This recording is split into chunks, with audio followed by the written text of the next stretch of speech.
The preceding inconsistency in the record casts doubt on the petitioner's evidence submitted in support of his authored work. Doubt cast on any aspect of the petitioner's evidence may lead to a re-evaluation of the reliability and sufficiency of the remaining evidence offered in support of the visa petition.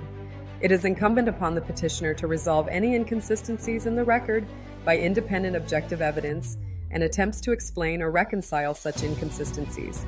Absent competent objective evidence pointing to where the truth in fact lies will not suffice. Matter of Ho 19 INN, Decking 582, 591 to 592, BIA 1988. In this case, the petitioner has failed to reconcile the inconsistencies of record.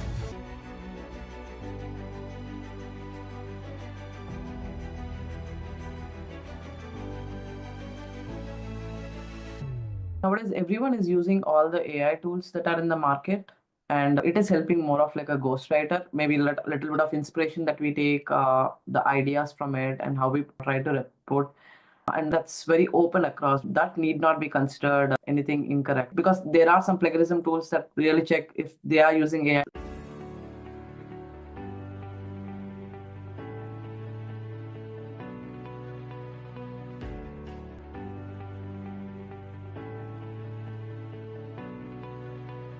Hello, Mr. Shair, and hello, everybody. Good evening. Wonderful. This session is about what constitutes a compromised evidence. People keep us asking about what constitutes a compromised evidence for the purpose of EB1A, and how do you distinguish between a legitimate professional initiative that we all do. People go for awards, people going for events, people paying for hackathons. They have to seek some public relations services, seek for different memberships, have different levels for which they have to pay money. Payment for this is concerning. Then that's the whole point. A few days back, along with Mr. Shair, we got a legal opinion on that, and we are going to talk about it. This issue, from next league perspective, I would rather say that US law is defining something called as an extraordinary ability. Notwithstanding whether somebody is going for EB1A or not, if you want to deem to be extraordinary, there are certain components that define a person to be an extraordinary. One gets an award, one gets memberships, something is written about it in the media, and a couple of other things that are happening, high salary. These are the things that anyway happen with an extraordinary ability person. Mr. Shair, people never ask these questions, and these questions were never being raised before. Why now we see on the net a lot of attorneys talking about what is legitimate, what is not legitimate, don't go for this, don't go for this. How do we stop this clutter? Let's start from there.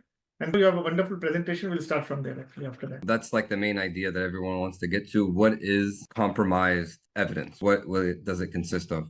But before we can get there, I feel like there are some introductory things we should understand. What is the EB1A petition? What is the legal compliance that is around it? What is valid, acceptable evidence? And then that will give us an understanding of then what is unacceptable, fraudulent misrepresentation and fraudulent evidence, okay? And I'm going to start off by sharing this screen. This presentation, like I said, I want to start from a broader perspective, understand some of these concepts as we further define what this misrepresentation could be. And to answer Mr. Ranjeet's question in regards to why there's a lot of hype around this right now, just for the fact that there's a lot of interest in the EB1A petition. And so it's understood to be a difficult merit-based petition. And so in this situation, there's going to be people trying to figure out ways to complete it. And then there's going to be people who are going to want to try to cut corners. And so as we take a step back now to fully understand the situation, let's look at the EB1A green card petitions. What is the framework? What is the compliance? And what is this ethics? I'm not going to read this verbatim. I'm going to skim through some of the ideas that are being presented. And again, I want this to be conversation.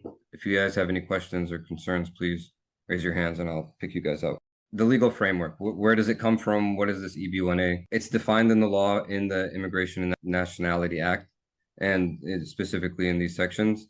And what they're trying to look for is someone who has sustained national and international claim. They seek to continue to work in their field or endeavor in the United States, and they will substantially benefit the United States. That's the law. When the law is being created, there's the legislative intent. When the Congress people are like debating and understanding these types of things, we can look at the legislative at that as legislative intent. and look at what they were talking about. What were they aiming for? This is where we get this idea of like exceptional ability. And then the implementing regulations. How is this going to be enacted and processed by the administrative agency? And so this is like the implementing regulations. And then we have case law internally to USCIS, like Kazarian, all these matter of cases. That's where you'll come with these implementing regulations. And coinciding with that, again, is the evidence standard.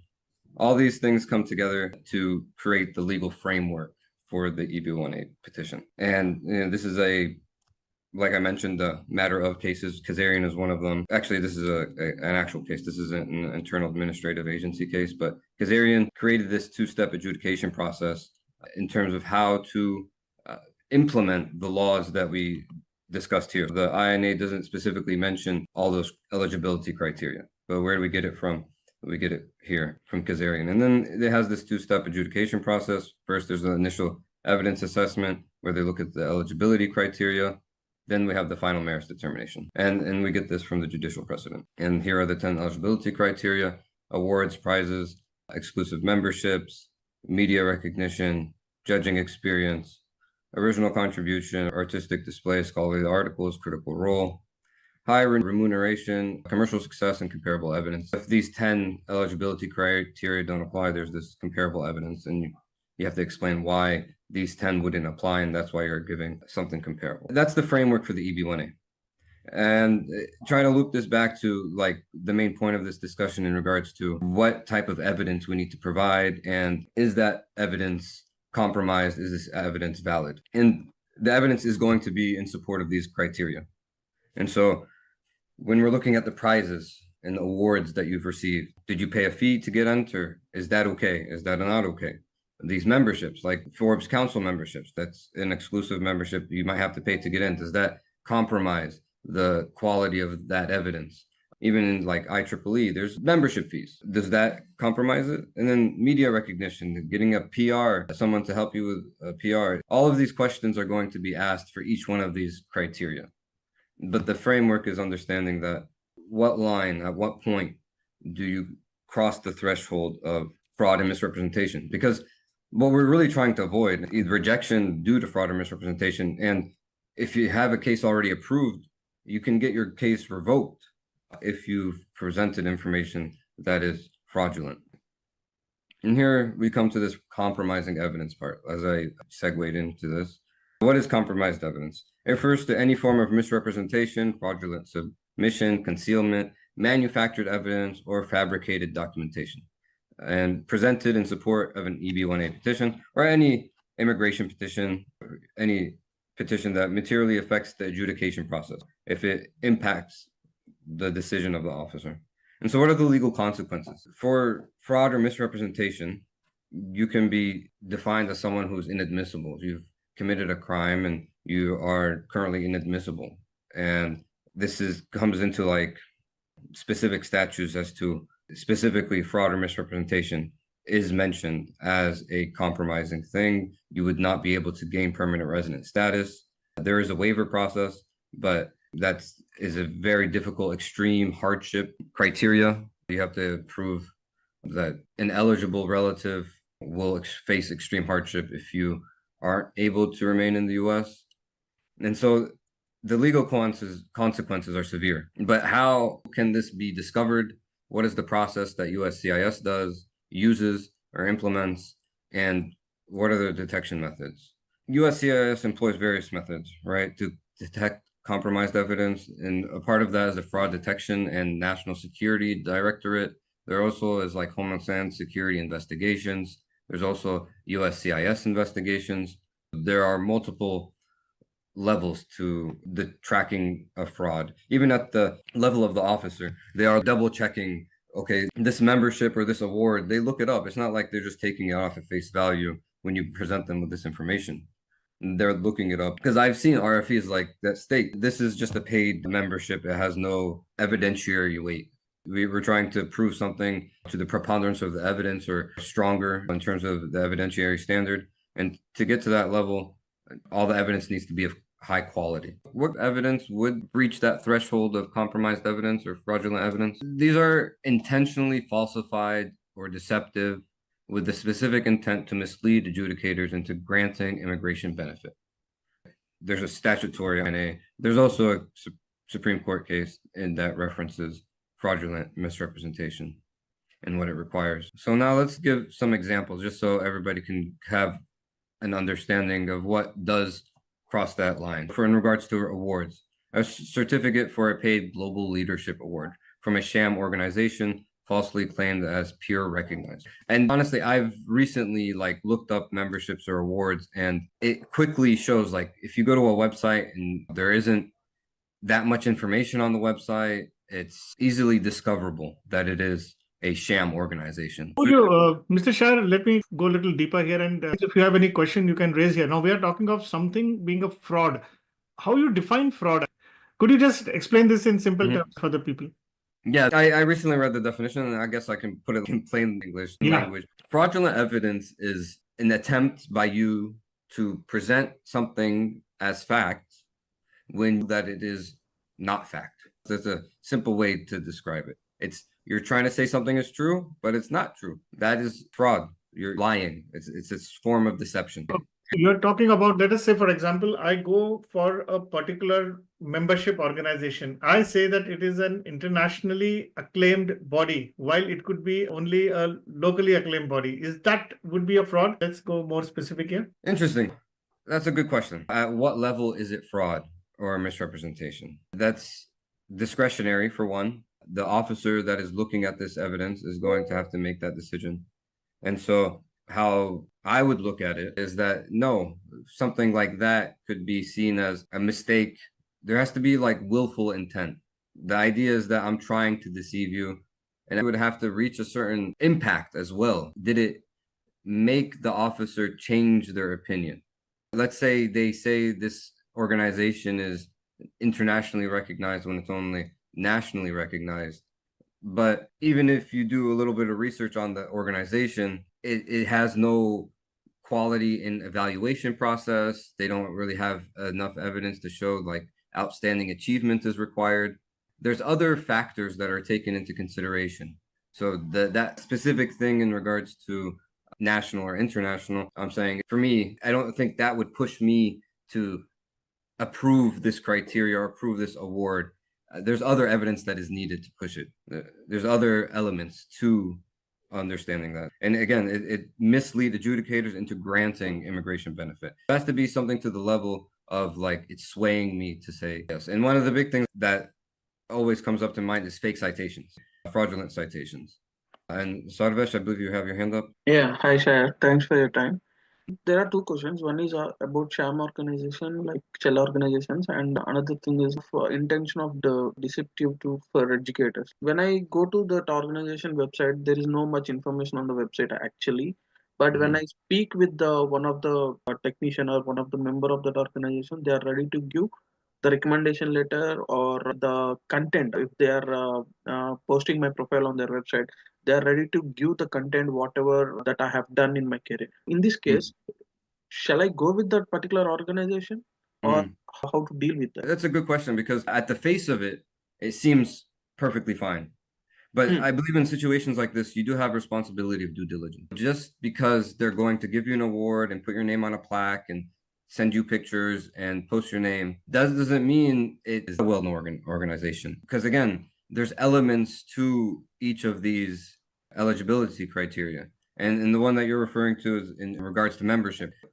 Does the membership require outstanding achievement? Well, how do you evaluate your members that are qualifying them? They have to provide all this information. They also have to verify it. I don't think you should be deceived in these ways. Due diligence.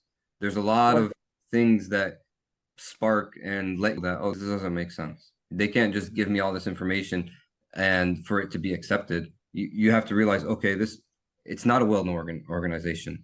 If their website isn't done well, that's a red flag. If they're making me pay $6,000 just for pictures and a plaque, these are red flags. Exactly. So as you said, if the award has been given or if anything has been recognized in that particular recommendation letter or whatever the documentation that we are going to get, they have to mention why this award has been given and how this award has been also given. What would be the judging criteria? and each and everything has to be mentioned in that letter so that we can take all those documentation and we can submit. Is that the right understanding? So what I'm saying is that when you are providing evidence, one of the things that my clients know is that I have a general evidence checklist, and this checklist breaks down each of the criteria in terms of what are the pieces, what are the elements that are needed to get this criteria approved. And again, when you talked about membership, one of the very important things that I always mention, and it's one of the harder things to prove, is that this membership requires outstanding achievement of their members. And you have to show the evaluation process. Got it, Shair. Thank you. Yeah, Apeksha, you have a question? Mr. Shair, many journals publish their impact factor on their websites, but I've seen that the same impact factor is not found on websites such as Cite Factor. There is a possibility that I have just seen the journal website and I've seen the impact factor there, but I have not gone on Cite Factor and validated the impact factor. And I have not submitted that as an evidence, but just the journal website impact factor. Would that be considered as an intentional? Yes. Again, there's due diligence, and then there's like the intent to mislead. You got to balance these pieces. Was your intention to mislead, or did you just take the journal by face value? You've been working with them. There's no reason for you to think that they would be lying about this. Also, the attorney has a responsibility to double check these things as well. Okay. Due diligence on your part and due diligence on the attorney's part. Okay. In this case, it would not be considered as fabrication of any. Well, if you knew otherwise, then it is. If you don't know otherwise, then you have to weigh due diligence and your intent to mislead. Okay. Thank you. Guys, there is another aspect as we proceed and try to get into what constitutes a compromised evidence. Is USCIS has recently started re-looking and revisiting at all the past petitions, whether they are NIWs or EB1As and EB1Bs and all, everything, wherever there is subjectivity involved. And either they have found that there has been some fraudulent activities that have emerged, either in terms of even buying citations or people ghostwriting somebody else's written articles for you, got backdated articles, buying backdated citations. Technically, in today's world, anything might be possible. While in our program, we always tell people to stay away from there, of course. But it has resulted in USCIS coming out with NOIR. Somebody posted on the internet that once USCIS want to issue a NOIR or cancel a petition, the onus is on USCIS, and correct me also this point if I'm wrong, that they have to prove that the evidence was compromised. But otherwise also USCIS can cancel your petition saying that, oh, it was issued in error. And that's what it happened in a couple of cases, that USCIS is telling you that you did a wrong and we are not been able to find out, rather than taking onus upon themselves to pinpoint a specific compromised evidence. USCIS can say that, oh, issued in error. Now, where does that stand? Obviously, the motivation could be a compromised evidence. Yeah. What I would say is that each case is different and specific. That notice of intent to revoke is that USCIS is just notifying you that they're intending to revoke your immigrant petition. And in that situation, they'll explain why they're doing it. They'll say it's because of fraudulent information. They'll provide information. And the next thing is what USCIS is doing to uncover this and to do investigations. Again, Homeland Security investigations and USCIS has their own internal investigations. And at the time of filing, they do their own research and investigations into the quality of the evidence that is being provided. The idea of there being reviews of previously approved petitions and then having to face revocation. One of the things that are coming up a lot is that entry into the US, CBP, so can revoke visas, and the Department of State can revoke visas as well. And also the idea is a green card is also a visa, something that is currently facing people throughout the United States, from college students to doctors trying to come into the United States. There's been quite a bit of this fear, I guess, about how safe is my immigrant petition. And in this situation, we're specifically talking about the discovery of someone having submitted fraudulent information.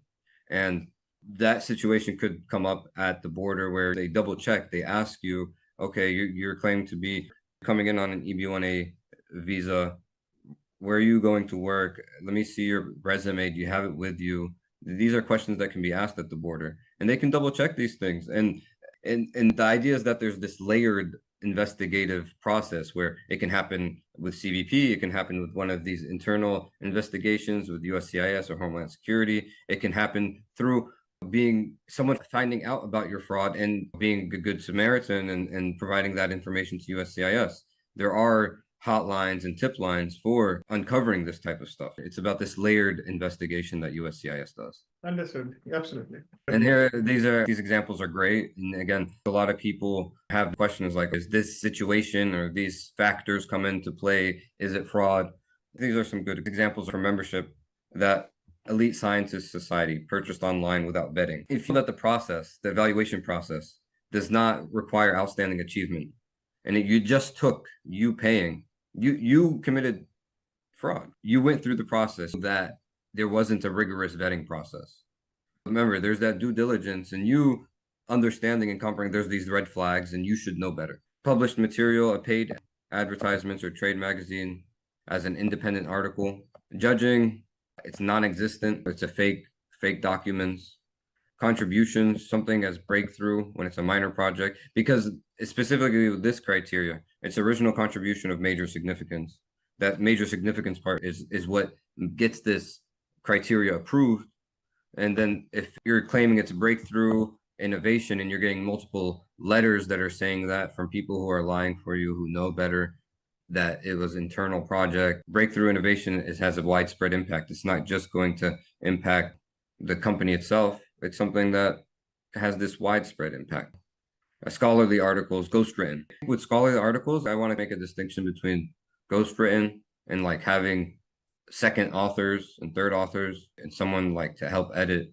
Ghostwritten is like, I pay you to write this and you have no involvement. Mr. Shair, here comes also a question that there are a lot of, if I may use the word, coaching institutions for EB1A that have mushroomed the recent past, and everybody who gets EB1A is becoming EB1 coach, and they're talking about, we will do everything for you. And there are certain ads which even talk about getting EB1A in 40 hours. Like, you don't do anything, we'll do everything for you. Would this be fraudulent according to you?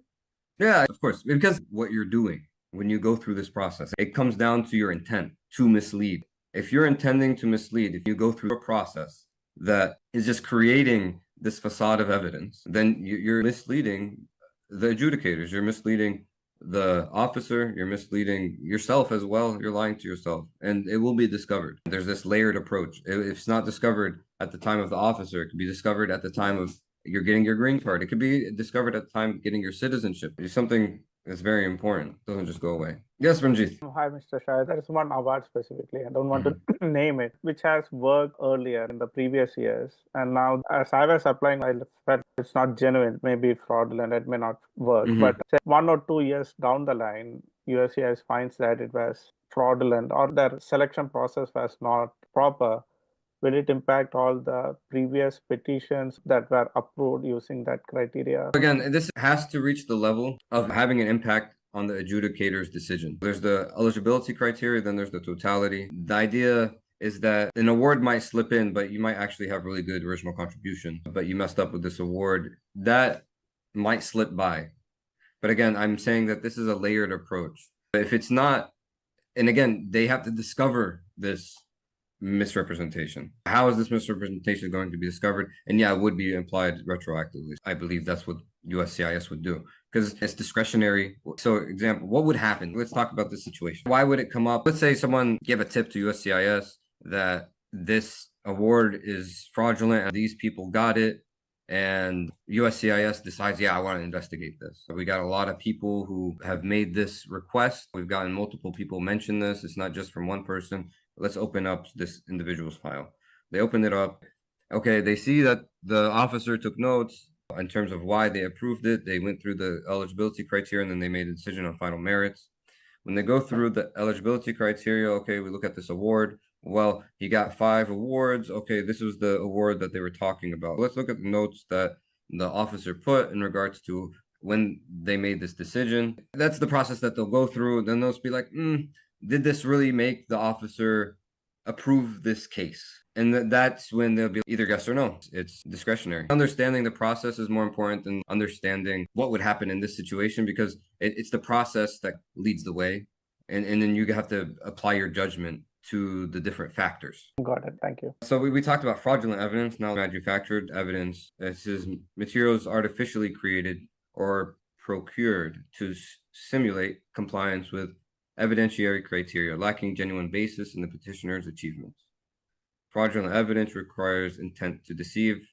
Manufactured evidence on the originality of it. Is it original or is it true? Manufactured means like those letters of recommendation or expert opinion letters that are talking about things that really don't exist. And then the idea is that you don't have extraordinary ability is what we're looking for here. And the process of evaluation needs the evidence to be credible, relevant, and probative.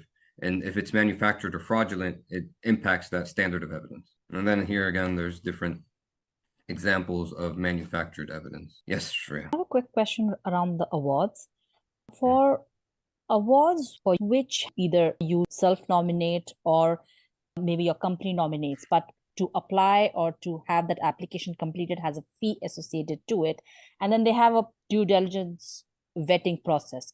But just because every application has a fee associated to it, would that be considered buying an award? No. Just that there's a fee to be nominated doesn't necessarily mean that it is a fraudulent award or that it doesn't reach the evidentiary standard for that criteria. Awards have to be internationally and nationally recognized. They have to outstanding achievement. There's multiple elements that are required for each of these by going back to my notes. But it's going back to my general evidence checklist. All my clients know how important it is to me. But yeah, receipt of lesser nationally or internationally recognized prizes, awards for excellence in the field. There's specific language that is used, and that's what creates that evidentiary standard. Just because you pay the fee doesn't mean that when they evaluate the people who paid, doesn't mean that they're not looking for excellence. They might actually be looking for excellence. And that's why the criteria is important. And then the significance of the award. There's multiple factors that are taken into consideration here. Yes. Hi, Mr. Shair. This is similar to Shriya's question, but this is around journals and conference publication fee. As a PhD student, a few years ago, I always used to wonder, will USCS accept articles from journals that charge fee, or does it look like I'm buying my way in? And coming to conference, there's always a registration fee associated with it to present everybody's work, right? Yeah, fees are normal. It comes down to your intent to deceive and its impact on the adjudicator. And when it comes to conferences or memberships, the fee is normal. When you're presenting this evidence, they're looking at multiple factors, and those multiple factors or elements are what let the adjudicator, the officer, to make that decision. There's more other pieces that are weighed in this. Okay, sure. Thank you. If a client came up to me like, okay, I want to apply for this award. Do you think it's worth it? That's a good question. The idea is that why are you doing this? Why are you investing in this? You're investing in it because you're actually an individual of extraordinary ability and you want to be recognized for that. Is that what you're aiming for? Or are you doing it just to get an award and to try to have it pass through the EB1A process? And that's actually the most important question. And then you have to go through this process of looking and seeing if you can get the evidence that is required. I still need to know what is the evaluation process that they use to pick their awardees, and do they look for excellence? Those are two very important factors that I would be looking for right here. And the significance of the award. Maybe those are the things you should be looking at. So due diligence and actually giving and seeing if they follow the process and your intent to deceive. When you filed for this award, if they didn't ask for any proof of real significance or impact in your field, if that process was fraudulent, then that's on you. If you have that intent to deceive, then you have committed fraud or misrepresentation. I don't want to pass judgment on all these awards. This is something that an attorney would do with each of their clients individually. I tell my clients to follow a specific process. And hopefully when you guys get to that point where you start working on your EB1A profile and working hard to become a person of extraordinary ability, after you've done the work and speaking to your attorney, they'll be able to tell you, man, you really messed up with this award. The process of evaluating the award follows the way I do it is through the general evidence checklist that I created. And in that checklist, I clearly state that this award, you need to prove that you've received it, The criteria to get the award requires excellence. When this body is evaluating you, they need to properly explain bylaws or specific guidelines, or maybe even a judging criteria document. They need to explain what is the criteria used to grant this award, and are they looking for excellence? And then significance of the award. How significant is it? Does it get media coverage? Who are the individuals who actually get these awards? That is what USCIS is looking for. And honestly, there's not anything special about this checklist. It's just pulled straight out of the policy manual, and all the RFEs I've seen and denials and this experience working on these petitions, you know what to look for. You guys are profile building and seeking to get the awards that are best. You should seek legal advice, and then due diligence and your own conscience in this situation where you go through this awards process and they are not that intensive in their process, then it is not likely that it is true, and then you are committing fraud. It's going to be case by case basis. I don't want to jump into a specific award, be it Nobel or Global Recognition Award. It's a specific process that you have to go through. And what we're trying to focus on here is, do you have the intent to deceive, and are you manufacturing evidence? That is what we want to focus on. And I'm happy to say that all the people here, I believe, have ethics that are honorable and wouldn't do such things. And our goal here today is to warn you and protect people, because at the end of the day, what they want just to do better, to have a better life, and they're trying to just get this EB1A petition approved. But you have to follow the law. You can't lie. These are just guideposts. The idea of a company coming up to you and saying, give me a big amount of money and you don't have to do nothing. You don't have to be Einstein to realize that this is fraud, because you're just paying someone to do all the work. And you don't have to be that smart to realize that this is fraud. And there's multiple levels of investigation, or multiple ways of USCIS reacting to this fraud. You could be denied, and if you're charged with misrepresentation, your current status might be in jeopardy, and then it could be discovered later on, and your petition could be revoked, or your immigrant visa could be revoked. It's a very serious situation. It's a very serious topic today, and everybody here should know better and to keep their eyes out. And honestly, me as a practitioner, I have a liability and responsibility as an attorney to evaluate this evidence. But also, as being someone in the EB1A space, and a lot of attorneys that work at different platforms and coaches, people reach out to me for advice. There's a lot of noise.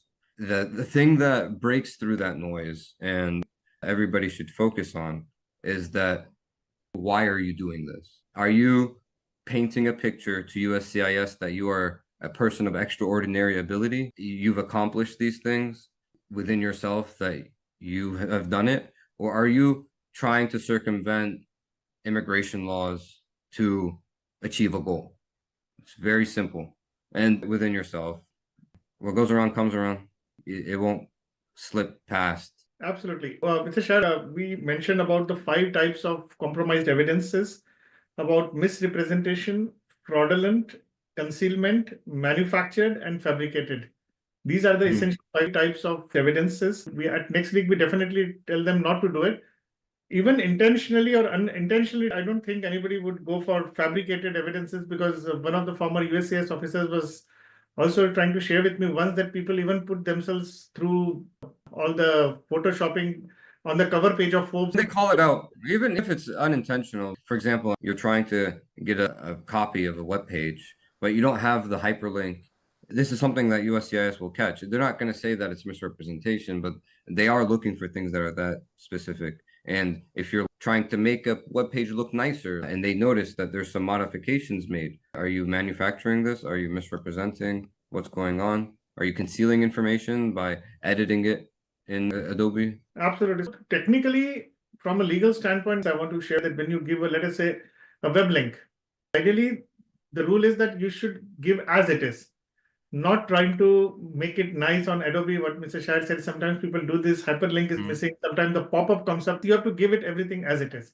Otherwise, technically it will become manufactured. From the perspective of the program and people who are watching this and all of us sitting in this room right now, it could be more deemed that whatever challenges people will face, I would at least like to assume that manufactured and fabricated evidences to conceal should not be there for people. But yes, misrepresented of fraudulent could be accidental by some people, and that should best be avoided. Damodar, you have a question?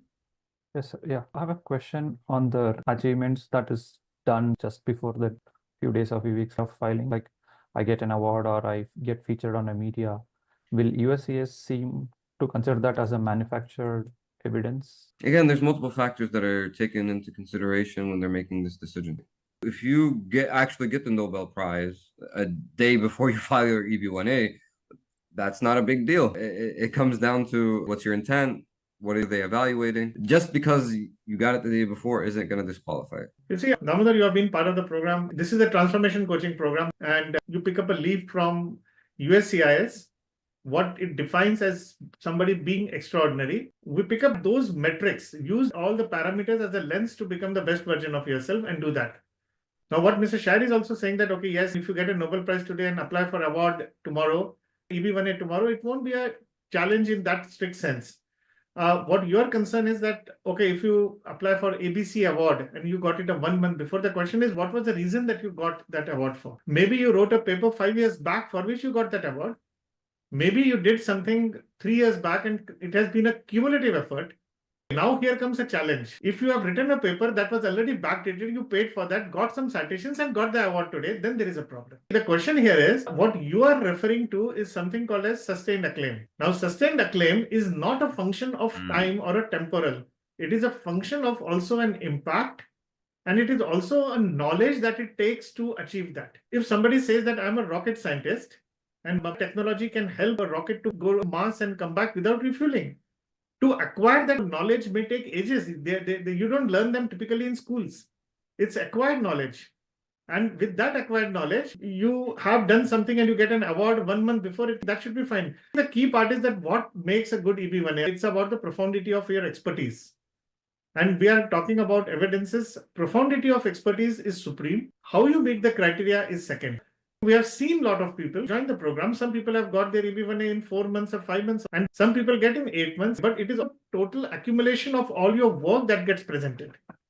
Everything that you do, and you camouflage or manipulate something to be done. I hope that answers your question. Yes, Jaya? Nowadays, everyone is using all the AI tools that are in the market, and it is helping more of like a ghostwriter, maybe a little bit of inspiration that we take the ideas from it and how we try to report. And that's very open across. That need not be considered anything incorrect, because there are some plagiarism tools that really check if they are using AI. So just wanted to know your thoughts on that. Yeah, new technology requires new adaptations from the law. The AI is going to be impacting a lot of things in regards to how the law reacts to it.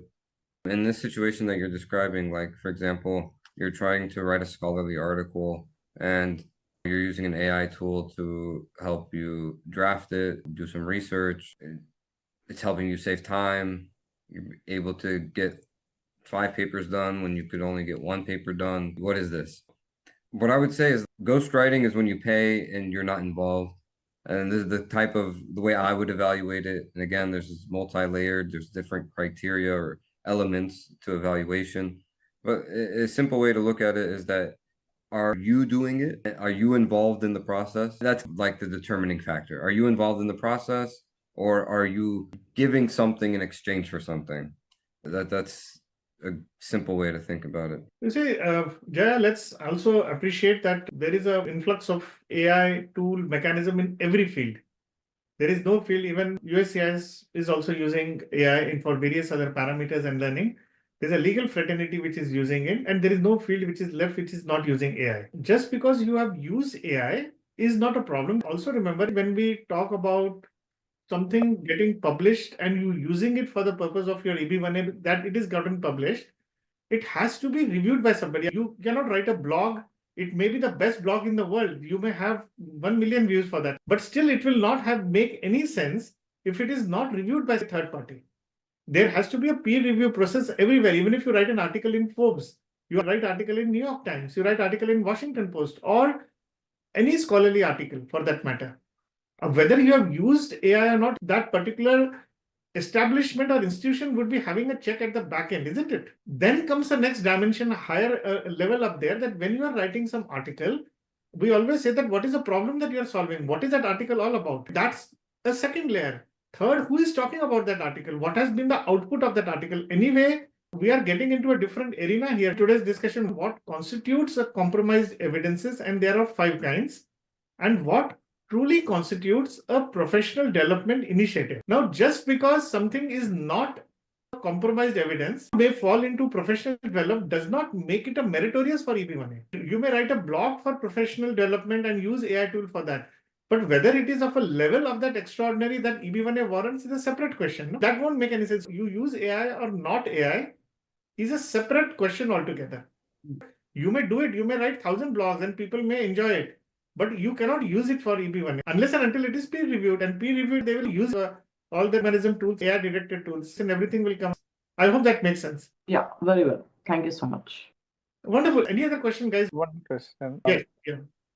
What extra precaution we have to take while filing the petition to make sure that our petition is by no way getting categorized in any of those categories? Like I'm producing a letter in a company letterhead, and there is a lot of fraud happening where a lot of people are getting letters in the company letterhead. What extra I can do to make it authentic? I will respond to this question, and I would let Mr. Shair validate this.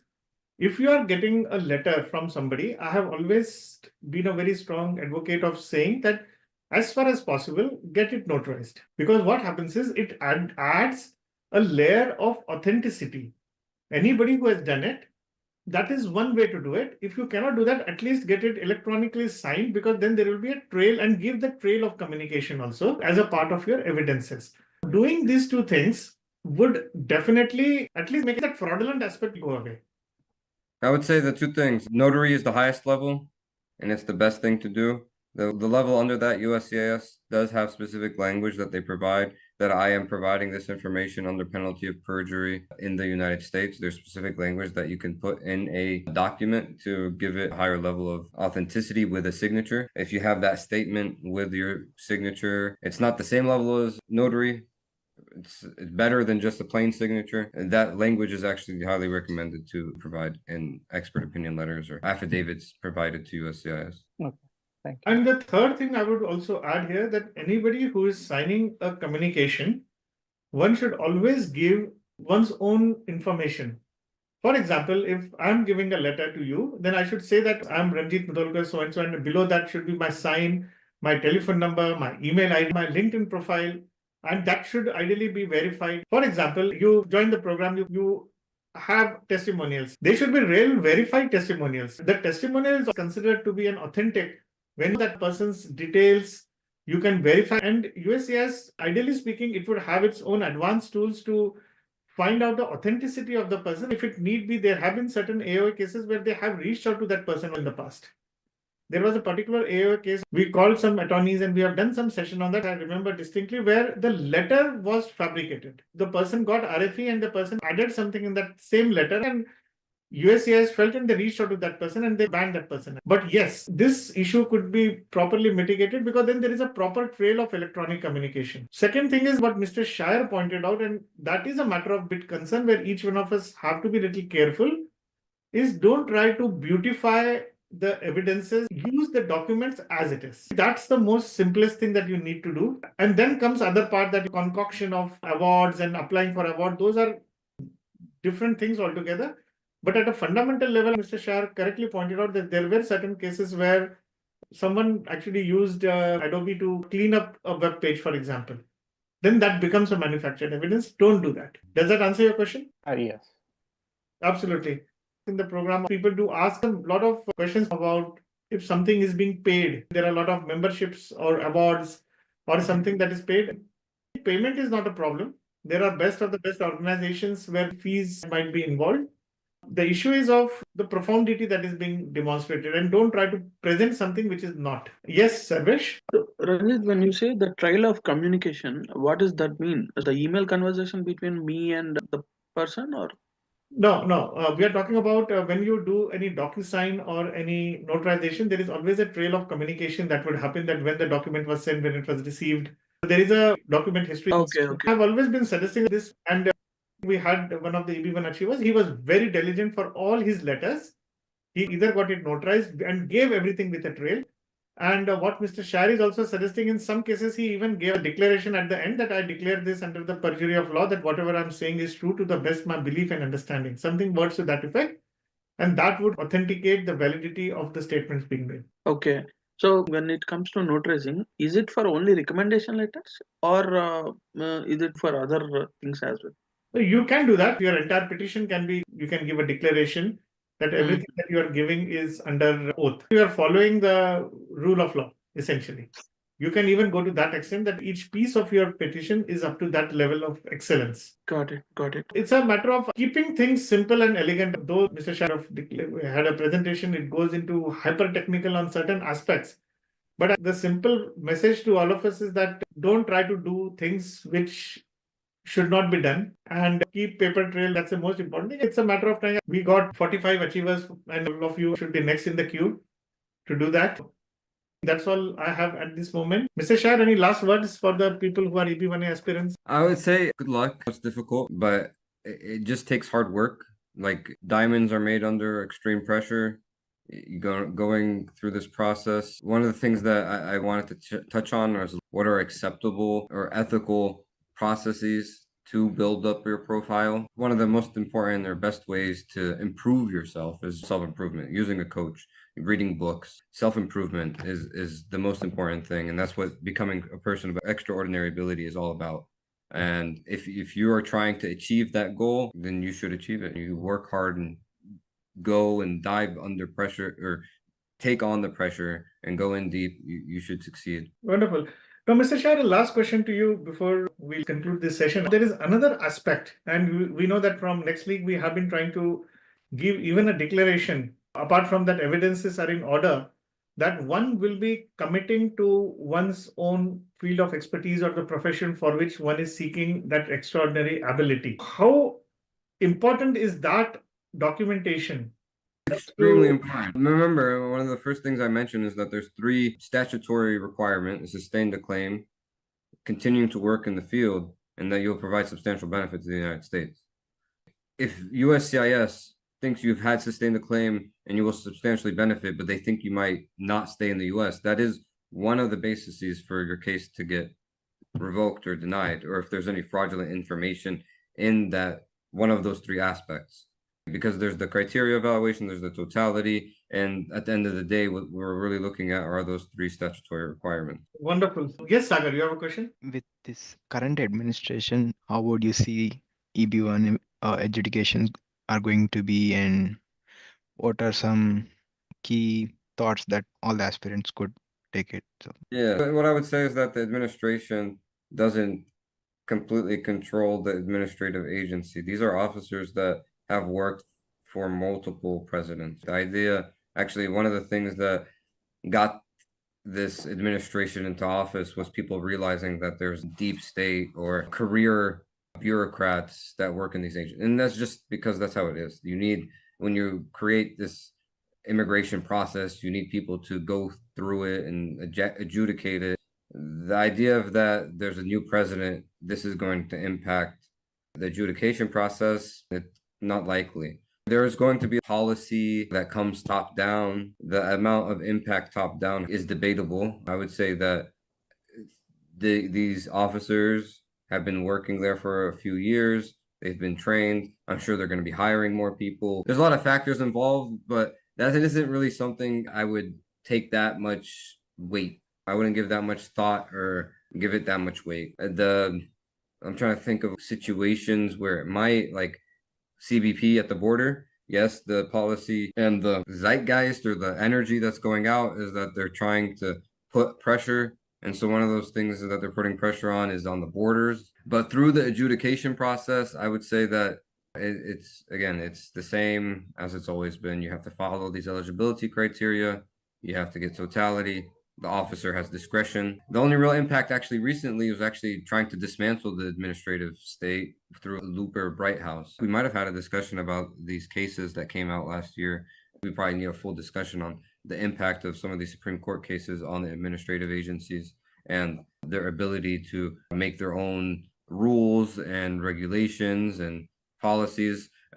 Is that power with the executive? Is it with the judiciary? And yeah, there's been recent Supreme Court cases that probably impacted more than anything, much more than the impact of the administration. Wonderful. No, definitely we'll leave it for some other discussion on impact of a lot of this recent case laws that have happened on EB1A adjudication. And we have been using them in some of the petitions also. In the last at least a dozen petitions, they have been very useful for us in terms of our own learnings, especially the Relentless and Looper Bright actually. Yeah. That's really wonderful. And thank you very much, everybody. Have a great day. And wish you all the best for your EB1A.